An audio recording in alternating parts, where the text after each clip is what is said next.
If I ask you, what is the tool that you use most in Adobe Photoshop? Probably it's the crop tool. The tool to cut your images, right? Because you want to cut them at a specific dimension.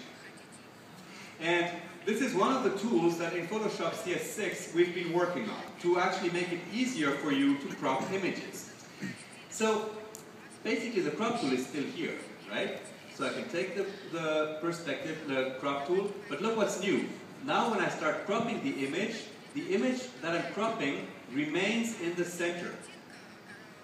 Okay, so very, very quickly I can have in the center what it is I'm cropping. Alright? So let me just take this up here just a second, and then I would say, okay, crop.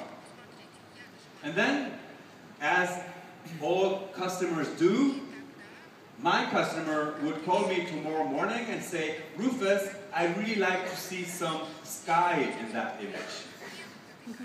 Yes? Do your customers do that too? Yes. And then you would of course say, I need to go back to the original, need to cut it again, etc. Alright? So I'm just going to do Command Z out of this a second, because what I want to show you is this, that in Photoshop CS6, we can now decide to delete or not to delete cropped pixels. So basically, I'm going to do the same exact crop, something like that. Okay, and say, okay, cropped. And then my customer calls me, and I will say, okay, no problem. Because the image is still there. Okay? So Photoshop will now let you crop your images, but will keep the information if you ever need it again. Alright? Another interesting thing here is that, okay, let me just crop this image, let me just, crop that and make a save as, okay, and put that on my desktop, and save, okay, and now I'll continue working. Did you see what happened? So something totally new in Photoshop. You didn't see the save window. Okay? Photoshop always opens a little window and says saving. Yes? And you have to wait. And if it's a very big file, you go have a coffee. Yes? Not anymore. Photoshop now saves in the background. So, when you save your file, it launches a background operation and you can continue working. You should not be happy about that, I think, right? Because it was kind of nice to go and drink a coffee. Wait a minute. The other thing that Photoshop does now is that Photoshop saves continuously. So should your machine crash, you would find your Photoshop file at the place you left it. Okay? This is also something that customers, just like you, have been asking us for ages for Photoshop to do. Okay? So now you have the security that even if you work 2 hours on a Photoshop file and it crashes, Photoshop will remember until very, very recently before the program actually crashed or the computer crashed. So let me escape out of that, and let's go see some other things that you may find interesting. I showed you. I have to show you that again. I have to. So, quick selection. A little bit of expanding so we get some pixels around it. And then this magical tool here, content aware, MOV, and Adobe Deuchler. Yeah, this is the sort of thing that you will not use every day, but this is the sort of thing that will come in very, very handy eventually. Okay? So, eventually you will have to do something like that. Like a model that didn't want to go near the cliff. Okay? Or things like this. I can also show you another example, which is also very striking. On this picture here, I'm going to do pretty much the same thing. Let me open it. And basically what I want to do here, the customer, again, called and said, the model on the right should be on the left. Okay? And you say, what can I do? And then you go here and say, okay, whatever. Select the model, put selection tool, do the hand here, and expand the selection a little bit. Modify, expand, 3 pixels is fine. And then use the magical new tool, the content aware move tool, and take the model and maybe put her here. Yes? Check out the area where she's gone. Boom. Okay? Now, of course, you know, there may be some little corrections that I need to make there, but it was very, very quick, and I can continue working and continue retouching that image. And like I said, if I want to remove this now with, let me just select that with the with my lasso tool here, and simply go here and say, I want this, and then let go, and use this tool here, the patch tool, with the content aware, and simply move it here, and this is also done. Okay? So, content aware is one of those things that in Photoshop is truly magical. Like I said, it was introduced in Photoshop CS4 with content aware scaling. Let me refresh your memory. And let me go here into my Photoshop files here. Let me see what I have.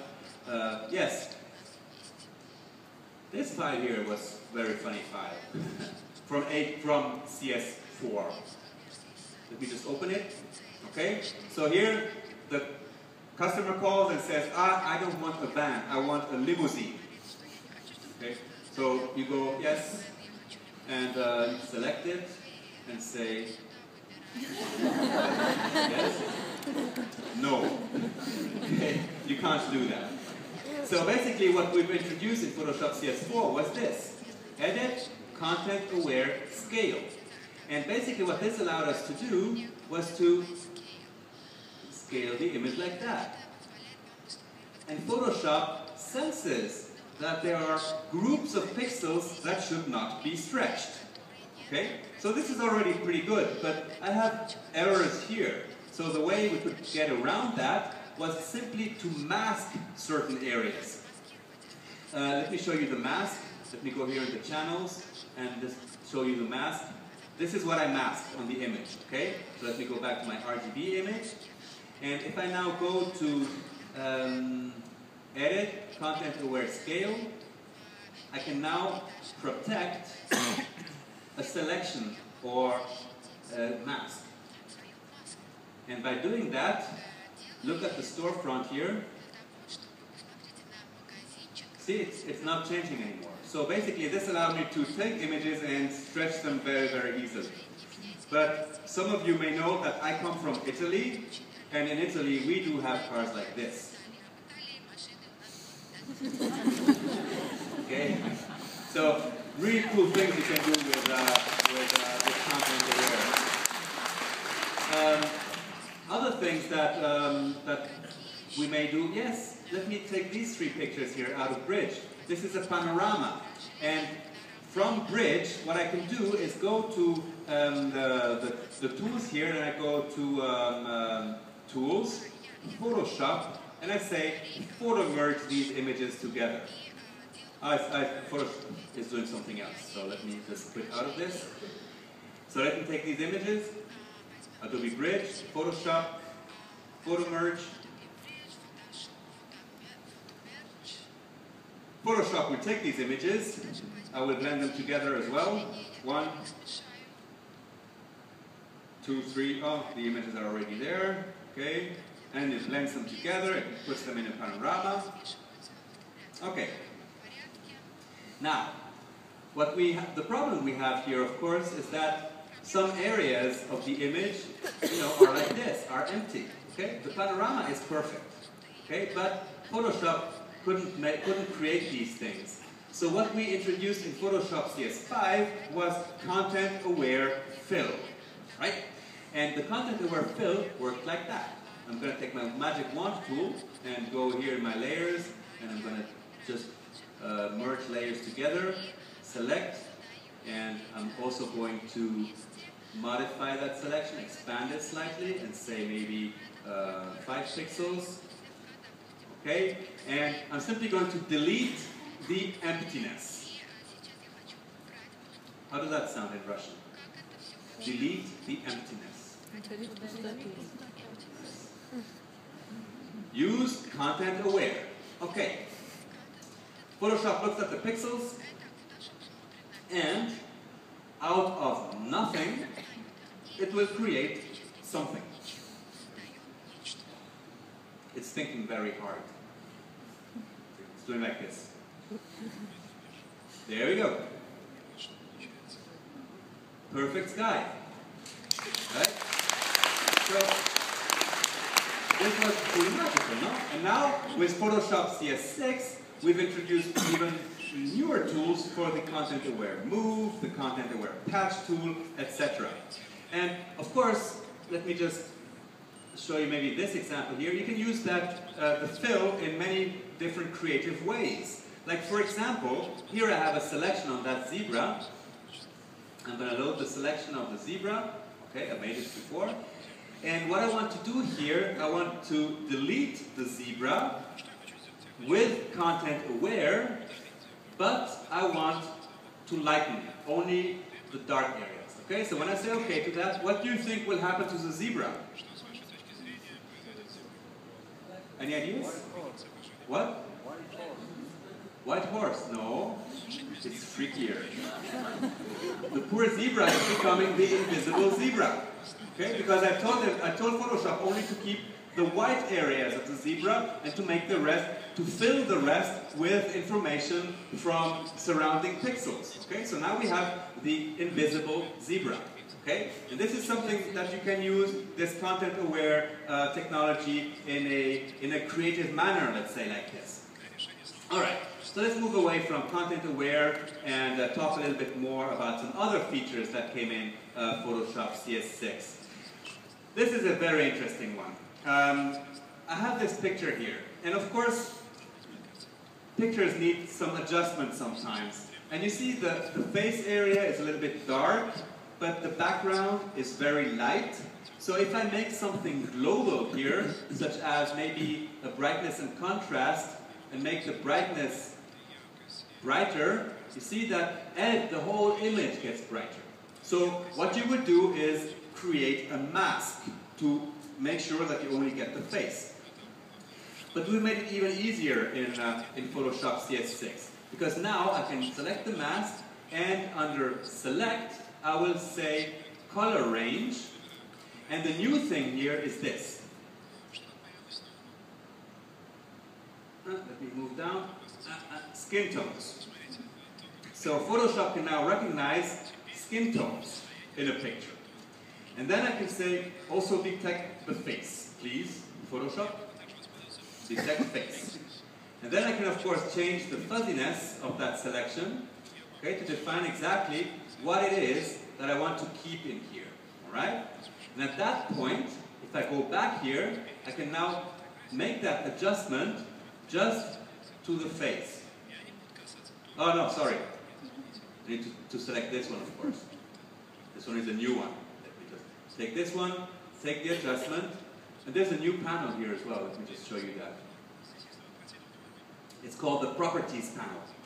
It's a new panel in Photoshop that will open anytime you have to change a property. And in that case, I'm changing the property of the brightness here. And as I change the brightness, you see I have very good control over the pixels just in the face at that point. Okay? Because I could make a very relevant mask simply by telling Photoshop to do so. Is that pretty cool? Yes, that you can select very specific areas in an image. All right, let's move on. We've also made it much easier to apply automatic corrections to pictures. So for example, if I go here on this image here and go to my levels, for example, and press this new automatic button, See what happens. Boom. In Photoshop CS6, we've spent an incredible amount of time looking at thousands of images, adjusting them to their best values, and then use that data that we collected to create these automatic functions. So when you press automatic, you already get a brilliant result. And then, of course, nothing says that then you can't go in there and do your own manual retouching to it.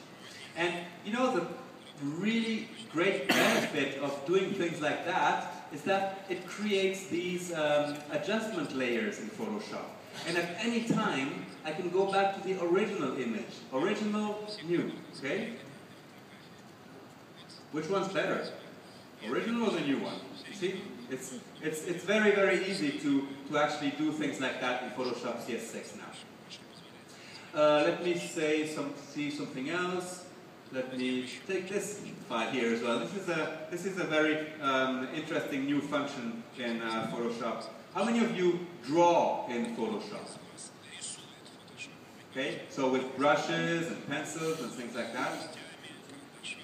So Photoshop CS6 introduces a whole bunch of new brushes. Let me just zoom in here for a second. A little bit more. Okay, let me see my brushes here. Okay, you can also already see that, you know, my brush is actually working like, you know, like it should, like all the movement I have in Photoshop is the one that I have in my real life brush. And basically what we've added here, let me go to the brushes panel a second. We've added a whole bunch of new pencils down here. And basically the benefit of these pencils, I'm just going to zoom in a second, is that the pencils are erodible. So erodible means that they change the shape dynamically as you draw with them. So let me just take maybe a pointy, let me take this one here for example, and I will make the softness a little bit softer, okay? And I will make sure that the point is erodible, okay? And when I draw with that pencil now, you know, I get really effects like this, but look at the pencil itself.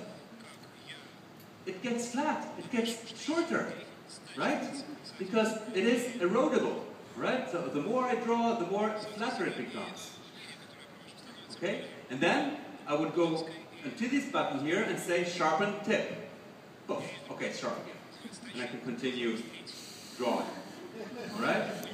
So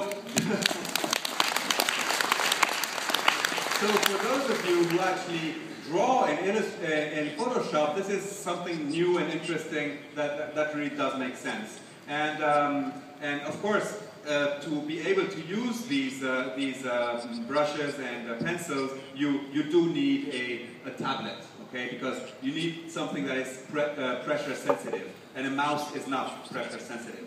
So, for example, if I use just my cursor here, you see that I can draw, but there is nothing live in here, okay? Oh, it is getting, how do you say? It's losing its shape, but it doesn't make sense, okay? You can do it with the mouse, but it's really not the way to go about it.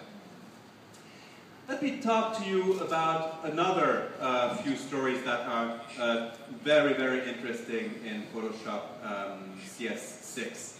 One of those is the ability now to work with video. Okay, we've been able to work with video for quite some time in Photoshop, but new in Photoshop CS6 is the fact that you can now import more video clips and put them together and make transitions in them or apply filters. So basically things that, you know, that were previously impossible to do.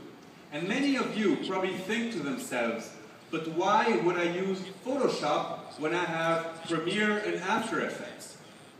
Duh? Okay. Well, the reason is that how many Photoshop users do we have here? Everybody, right? Everybody uses Photoshop. So basically what we thought is that all these Photoshop users also want to do some video sometimes. Maybe to put it on YouTube, or RooTube, right? For years? Yes. Or use a video in a digital publication, putting it in InDesign and exporting it for the iPad. Or put a video in an interactive PDF. And many of you Photoshop users don't have the time, or don't have the patience, or have the strength to learn Premiere and After Effects. Is that correct? Yes. What? I don't understand, but okay, so let me open this. This basically is a Photoshop file, okay, with, I'm going to make the video slightly, this window slightly bigger. Let me just get rid of that pen here. And basically what I have here is a whole new timeline window where I can add layers from Photoshop. For example, this vignette here, okay? This vignette I can turn on and off. You see how on the video it has immediate effect. I can create graphics with text. We'll see that in a second. I can have the main video playing. And let me just make that timeline slightly bigger. And you will see that I have video footage. I have also a series of photographs. So, of course, I can use Photoshop to also animate photographs. You know, like a Ken Burns effect, like where images come in, come out, and they blend together. I can do that, all that in Photoshop now. So let me just render this for a second. I'm going to take the audio off for faster rendering. And Photoshop will now go through all of the frames, and a little bit like what Jason showed you this morning. We have now this, this line that basically means what has been rendered and what has not been rendered. And once it is rendered, I will then be able to view the whole movie, all the pictures, tuck, tuck, tuck, tuck, tuck, tuck, more video, and a title that I created with Adobe Illustrator and imported in Photoshop as a smart object and placed there in my video, okay? So, let's move back now. In my timeline, we can turn the audio on again and say play.